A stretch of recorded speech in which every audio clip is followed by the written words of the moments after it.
Hello guys, welcome to my Facebook page and YouTube channel. সকলকে জানাই নমস্কার। আজকে আমি আরও একটা মজাদার রেসিপি ভিডিও নিয়ে হাজির হয়েছি।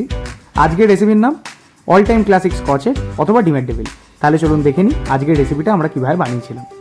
প্রথমেই আমি আলু, টমেটো, পেঁয়াজ, ধনেপাতা আর কাঁচা লঙ্কাগুলোকে কুচিয়ে রেডি করে নিয়েছিলাম। অন্যদিকে একটা প্রেশার কুকারে আমি খোলা সমেত আলুটা দিয়ে সামান্য পরিমাণে জল আর কিছুটা পরিমাণে নুন দিয়ে আলুগুলোকে সেদ্ধ হতে বসিয়ে দিয়েছিলাম। এদিকে আমি 4টে মতো ডিম নিয়ে নিয়েছিলাম, সেগুলোকেও সেদ্ধ হতে ছেড়ে দিয়েছিলাম। এখানে বলে রাখি, অনেকেই আমাদের ভিডিওটি দেখছেন, পছন্দও করছেন। সকলকে অনুরোধ করবো আপনাদের মূল্যবান বক্তব্যগুলি আমার কমেন্ট বক্সে জানিয়ে যাওয়ার জন্য। তাহলে পরবর্তী ভিডিওতে আমি আপনাদের কমেন্টগুলি পড়ে সকলকে শোনাতে পারবো। আমাদের আগের ভিডিওতে কমেন্ট করেছেন সেবা মণ্ডল, শ্রাবণী দাস, কুমকুম অধিকারী, সায়নী পাল, মৌসুমী দেবনাথ এবং বাণী।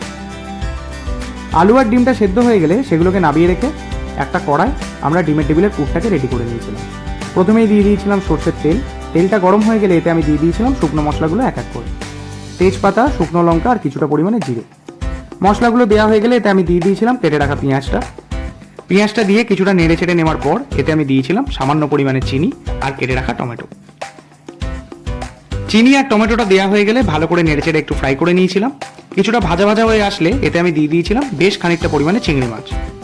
আপনারা এখানে রুই অথবা কাতলা মাছও ব্যবহার করতে পারেন। যাই হোক, মাছটা দেওয়া হয়ে গেলে আমি এতে দিয়েছিলাম 1 চামচ মতো আদা রসুনের পেস্ট। আদা রসুনের পেস্টটা দেওয়া হয়ে গেলে আর একটু নেড়ে চেড়ে ভালো করে ফ্রাই করে নিয়েছিলাম। তারপর এতে দিয়ে দিয়েছিলাম কুচিয়ে রাখা কাঁচা লঙ্কা আর কেটে রাখা ধনেপাতাটা। তবে এখানে বলে রাখি, এই মশলাটা তৈরি করার সময় আমি কিছুটা পরিমাণে গুঁড়ো লঙ্কাও ব্যবহার করেছি, আপনারা চাইলে অ্যাভয়েড করতে পারেন। যাই হোক, মশলাটা তৈরি হয়ে গেলে এতে আমি দিয়ে দিয়েছিলাম আমাদের সেদ্ধ করে রাখা আলুটা। এখানে আমি খোলা ছাড়িয়ে আলুটাকে ভালো করে মেখে নিয়েছিলাম। যাই হোক, আলুটা দেওয়া হয়ে গেলে এতে দিয়ে দিয়েছিলাম স্বাদ অনুযায়ী কিছুটা নুন। তারপর ভালো করে আলুর সাথে মশলাটাকে মিক্স করে নিয়েছিলাম। এখানে বলে রাখি, এই মশলাটায় আপনারা চাইলে কিছুটা নেড়ে গুঁড়ো ব্যবহার করতে পারেন, তাহলে ডিমের টেবিলের পুরটায় ভালো বাঁধন আসবে। যাই হোক, অন্যদিকে আমি সেদ্ধ করে রাখা ডিমগুলোকে খোলা ছাড়িয়ে মাছ বরাবর কেটে রেডি করে নিয়েছিলাম। কোটিংয়ের জন্য আমরা ব্যবহার করেছিলাম নেড়ে গুঁড়ো, কর্নফ্লাওয়ার ঘোলা জল আর একটা কাঁচা ডিম। আজকের ডেভিলগুলোকে আমরা ডাবল কোটিং করে কমপ্লিট করেছিলাম।